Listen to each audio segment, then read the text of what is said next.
Hello, my name is Phoebe, and I'm a 35-year-old woman.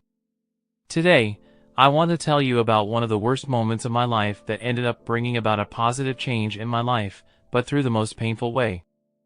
First, let me tell you a little about my family. I grew up with no siblings and only my two parents. My family was pretty wealthy, and my parents made it a point to make sure that I enjoyed every part of life growing up. The biggest contributor to that was my dad. My dad and I were very close. We were partners in crime, as my mom used to call us, whenever we played harmless pranks on her. So, it was devastating when we found out that Dad had been diagnosed with cancer. Thankfully, they had detected it pretty early on. We started the treatments right away. My dad went into remission, and we thought that life would go back to normal. At that time, I was in college, and it was around then that I met my now ex-husband, Ryan. We started dating after one of our mutual friends introduced us. Ryan was genuinely a kind and caring guy. He made me laugh and was, in general, very empathetic. He was the perfect guy for me. If there was one flaw in our relationship, it was Ryan's mother, Amanda. Amanda figured I was rich because, well, she did one Google search and found my information, and for some reason, she decided that I was snobby. She actively made jokes at my expense. I didn't mind it because I knew that these jokes were only coming from a very bitter side of her, but I drew the line with her when she made fun of my dad getting cancer. Ryan and I chose to go low contact with her after that. We got married a couple of years after we graduated, and we were living well. Then, disaster struck my life once again. After a full 9 years, Dad's cancer came back, and this time it was even more aggressive. We put him under treatment, but they weren't working. I was running back and forth from the hospital to work. I needed to give Mom time away from Dad as well. Ryan wasn't really there, but I wasn't too focused on that at that moment. Everything was happening so fast, and eventually, Dad slipped into a coma. He then went into a vegetative state, which is how he remained for the next 6 months. We tried to hold on to him, but eventually, we knew it was time to let go. I had been by my dad's bedside when he passed away. It was a heartbreaking moment for me to watch his life support be pulled away from him. I was a crying mess, and so was my mom. Ryan had held me as I cried, but he didn't show much emotion. I didn't think much of it because, for starters, I was too upset to worry about how Ryan was reacting to my father's death, and also because I didn't think that everyone dealt with grief the same way, so maybe that was Ryan's way of expressing his grief. Anyways, the next few days were filled with filling out the paperwork and arranging the funeral and wake. It was a trying time because I had so many things to do along with dealing with the grief of loss. My mother was too overcome by grief to even do anything else but sit in her room and cry. I tried to be there as best I could for her, but I needed to get things done. Thankfully, her sister was there to comfort her while I was busy doing other things. During this time, though, when I most needed Ryan, he began to grow distant. I would try to find comfort in him, but he was always too tired or busy. Now, keeping in mind both of us were still working, but I was doing more than just work. I tried to be understanding of this tiredness, but I found it really hard considering I was still shaken up by my father's death. I approached him about it one day. "Can we talk?" "Yeah, what is it?" "You seem off." "What do you mean?" "I mean, you seem really distant and uncaring." "You're going to have to be clearer than that, Phoebe." "Well, I've been struggling for a while now with Dad's death and all, but every time I try to talk to you about it, you just shut off. I don't know how you expect me to react to that. Just tell me if I have done something to you. You were more considerate when my dog died. You were kind and caring, but when it comes to my father, your dad dying is very different from your dog dying. I don't know how to help you out about it. I don't expect you to comfort me with words or anything, maybe just hold me or just listen to me, that itself would be more than enough. I don't think that will help you out. You need more than that. You know what, I'm feeling really tired. Can we not do this right now?" He did it again. I mean, I did not know why I expected anything else from him. I felt so hurt and upset at what he was doing, but I couldn't seem to wrap my head around why he was doing it. I decided to just leave him because I had much more important things weighing on my mind. Ryan chose to not attend the funeral, and while I was upset, I was also angry. I didn't have time to feel it, though, because I was busy interacting with other family members and friends. My mother did ask where Ryan was, but I told her to leave it alone. I stayed with my mom for another few days after the funeral was done. I needed to be with someone who could understand and comfort me, plus I got to be that person for my mother, too. We spent our time watching all of Dad's favorite movies and eating his favorite foods. Ryan would call me once a day, and I would give him one-word replies. I hoped that he would understand just how mad I was at him. Even if he did understand, he never acted any differently. He just continued to go on as if nothing was wrong. During these days, I also got what Dad had willed to me. He had quite a few assets in his name, and I got about 60% of it while my mom got the rest. Don't get me wrong, Mom got the house and the rest of the money that Dad had, so she was still pretty set for the rest of her life. Dad just thought that I would benefit from a little more considering I was younger. I didn't tell Ryan about it because I didn't see why I needed to tell him when I was still upset with him. When I finally got back home, I did it without telling Ryan about it. I walked in and noticed that Ryan's mother, Amanda, was there. I didn't know why she was there, considering Ryan and I had agreed to have barely any contact with her. I almost walked into the room when I heard them talking. So, I just spoke to Julia, and she told me that Phoebe left her house and will be here shortly. I don't know how I'm going to deal with her emotional messiness. Look, you just have to put up with it for a little while longer. We have a bigger plan that we need to focus on. I know, but it's just so hard to pretend like I care about her emotions. Ryan, Julia told me that Phoebe knows about her share of the inheritance. Hasn't she got it yet? The paperwork is still processing, so it will be a while, but it's a lot of money. How big are we talking here? Like, life-changing money or just make life more comfortable money? Hell yeah! How are we going to go about getting that money into our hands? Well, you just have to be very emotionally available to her. You need to make her feel secure and calm, and when you've done that, you can slowly ask her what her bank details are, just so you can check if the money got credited into her account. I don't think she'll give up her bank details that easily, Mom. She's grieving right now. She doesn't have the same reasoning skills that she had before. All she will see is her husband trying to lighten the load of her worries, and she'll give it up. You know what? You're right. Knowing how stupid she can be when she's emotional, I just know that this plan will work. Once you have access to her account, withdraw the money, then deposit it into my account. I'm so excited. I can't believe someone as boring as her gets to have that much money. Life can be unfair in the worst ways possible, my dear. I couldn't believe what I was hearing, which was why, midway through their conversation, I started recording everything they said. I felt sick and like I was about to throw up. I heard Amanda and Ryan laughing at me, and I didn't understand why Ryan suddenly viewed me that way, or was it not suddenly? Had he only been with me because he knew that I came from money? The thought was too sickening for me to keep thinking, so I quietly left the house. I made sure to make it look like I never entered to begin with. I drove back to my mother's place because I could think of nowhere else to go. I felt numb, emotionally. I mean, that would have been the only appropriate reaction to finding out that my husband viewed me as a pathetic, over-emotional loser whom he could easily steal from. You know, the worst part about that plan was that they were right. I would have very easily just given him my bank details, and that was not because I would have been too overcome with grief, but because I loved and trusted Ryan enough to know that he would never have done me wrong if I hadn't overheard their conversation. I would have fallen into this stupid trap, and that pain would have been even worse because not only would Ryan have betrayed me, but he would have also stolen the only thing that Dad left for me.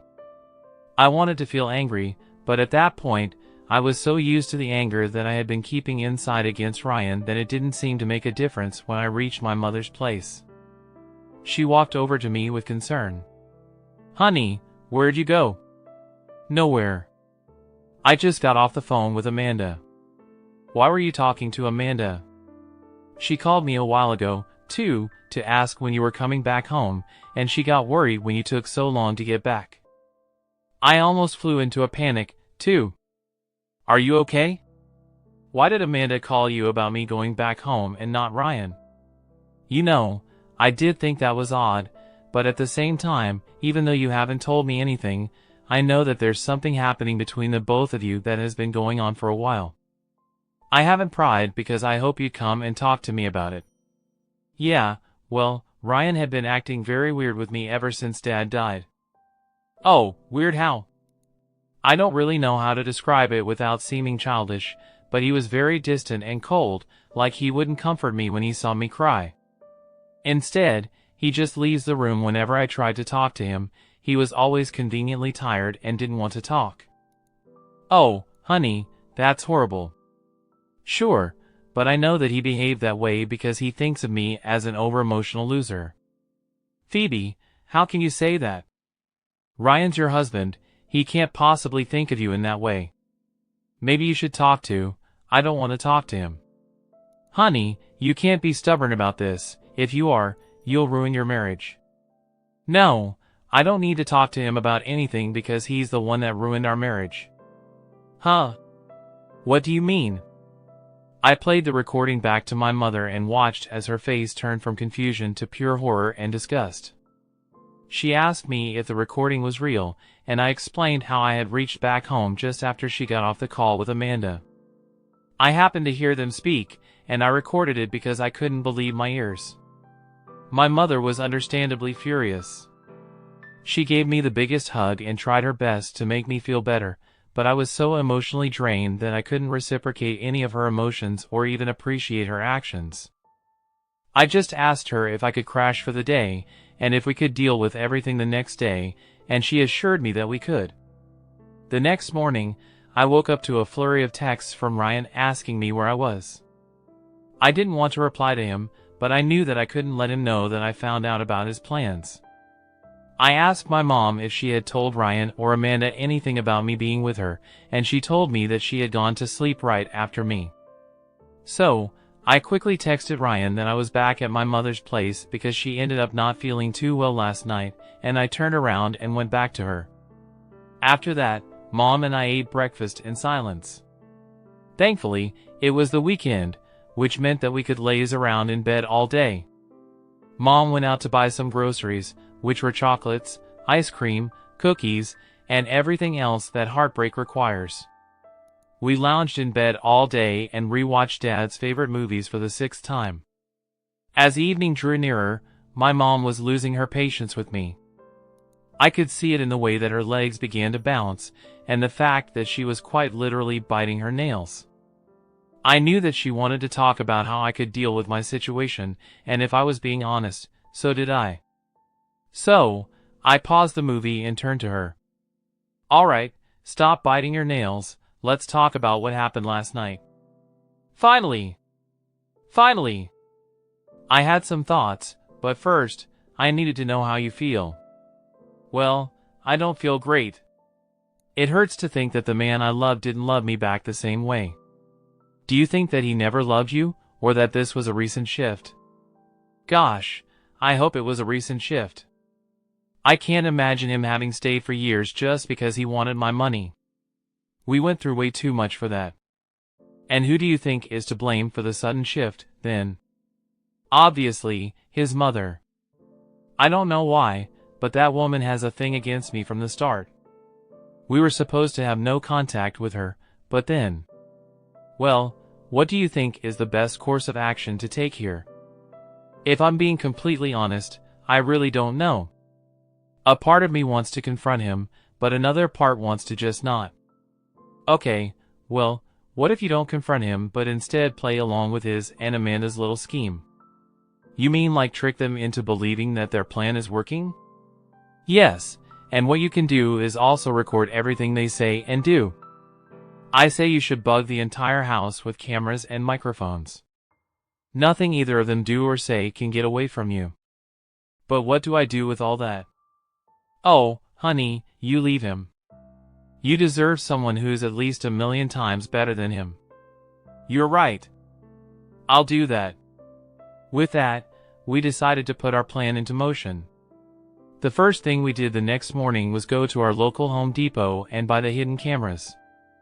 These cameras come equipped with the audio features, so I didn't have to worry about anything else. We went over to our place when Ryan was at work, so we could set everything up. We left things as they were and found a divorce lawyer to file my divorce and represent me. I got back home again only after Ryan got back from work.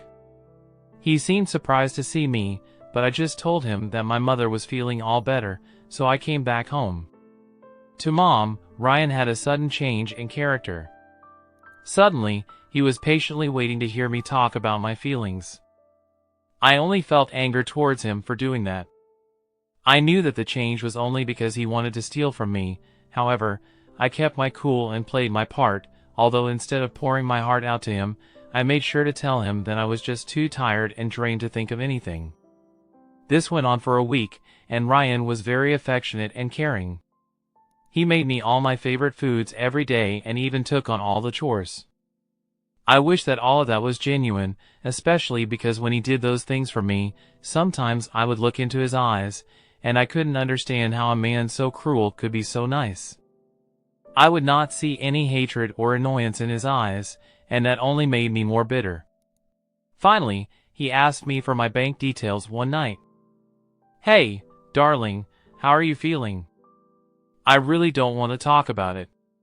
You know, it's not healthy that you keep pushing talking about how you feel away. I'm here for you, you know that, right?" "Yeah, of course, I know that. Maybe I should get into therapy, though. I don't think you'd be able to help me out with the immense amount of grief I'm dealing with." "I fully support that. Anything to see you happy, darling. But how are we going to afford a therapist? I mean this in the nicest way, but aren't they pretty expensive?" "Yeah, but Dad left me some money, and when it hits my bank, I can get therapy." "Oh, I bet that's a lot of paperwork." "You know what? Why don't you let me handle all of that?" "Why?" "I don't mind doing the paperwork, it'll only put more stress on you. I just want my love to rest and heal right now. Why don't you let me take care of things, at least as an apology for how I behaved before?" "Alright, I guess." I gave him my bank information, except I gave him the wrong PIN. You see, when he did eventually try to get into my account, his wrong attempts would prompt me to get a message from my bank that would also serve as proof of his attempted theft. After that, it was only a matter of waiting. It took Ryan another 4 days before he attempted to withdraw the money that had been deposited in my account. He also decided to log into my bank through the bank app on his phone. It did not work. Next, he tried to withdraw money from the ATM. He must have tried it multiple times at work because my bank called me to inform me of the multiple attempts to withdraw money using the wrong PINs. Another thing was that Amanda, she came over to our place whenever I was at work and Ryan was there. The two of them would talk about how their plan was taking time and how Ryan was unable to log into the town. With everything in my hands, I acted like I was going to work one day and made my way back home once Ryan was gone. I packed up all my things and only left him the divorce papers. I also left him a note stating that if he wanted to contact me, he should do it through my lawyer. I handed over the evidence to my lawyer and let her deal with everything thereafter. Ryan, of course, tried to contact me many times, but I just blocked him. Amanda also texted me a bunch, saying things like I was ruining their lives and that I owed Ryan an apology for wasting all his time. Knowing the both of them and their greed, they contested the divorce. The both of them looked proud when I saw them in the courtroom, but that didn't last too long after the hearing started. My lawyer presented the court with the evidence of Ryan and Amanda plotting to steal my inheritance just days after my father died. To say they looked shocked would be an understatement. Both of them looked like they had seen ghosts, while their lawyer looked angry beyond belief. The hearings lasted pretty long because Ryan tried to claim that I was financially abusing him for years because even though I come from money, I never contributed it to the household, which resulted in him having to work like a dog to survive. However, my father had made it explicitly clear to me that when I moved out of the house, whatever age and B, I was not going to get a cent from him unless I absolutely needed it. The best part was that my dad had it in writing, so I could also provide the court with that, and writing. Needless to say, that made an even worse impression on Ryan. Finally, the judge ruled that because of Ryan's attempted theft, instead of paying a fine, I was to get 85% of all our joint assets. Amanda and Ryan were furious, but this time it was my turn to look smug. I walked out of that courtroom with so much pride and confidence, and I have never gotten down from that high. Ryan and Amanda called and texted me a bunch to tell me that I was insensitive and manipulative, that I ruined their lives. Ryan would sometimes throw in an apology and beg me to come back to him, but I won't ever do that. My mom and I are living pretty happily right now. Dad's death is still painful to remember, but at least it brought about a positive change in my life. Thank you for listening. Don't forget to hit that like button if you enjoyed this video, and if you're curious to see where this journey takes us next, make sure to subscribe and turn on notifications so you won't miss a single update. Your support is what keeps this channel alive and kicking, and every like, comment, and share means the world to us. We've got plenty more stories, insights, and surprises coming your way, so stay tuned for the next video. Thanks for watching, and I'll see you in the next one.